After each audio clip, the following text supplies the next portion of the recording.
Mahirap ang pinagdaanan ko dahil nabubuhay ka sa anino ng tatay mo. Kailangan makawala ka sa aninong yon na hindi mo alam kahit saan ka pumunta, natatabunan ka ng aninong yan. Ipagpaumanin mo, Efren, may itatanong lang po ako. Dahil hindi po ito napapag-usapan madalas sa showbiz. Ito yung mga nakakatakot na ipagpaumanin mo. Ilan pa anak ninyo at ilan ang naging asawa nyo? It's complicated. Hindi kaya sagutin?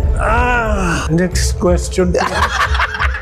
Kasama lang kami ni April ng 2019. Kinuwento niya yung dahilan ng pagkabulag niya. At bago siya nabulag, nagkaroon pa ng heart failure. At bago nagkaroon ng heart failure, nagkaroon pa ng cancer sa prostate. 3 dagok ang inabot mo sa buhay.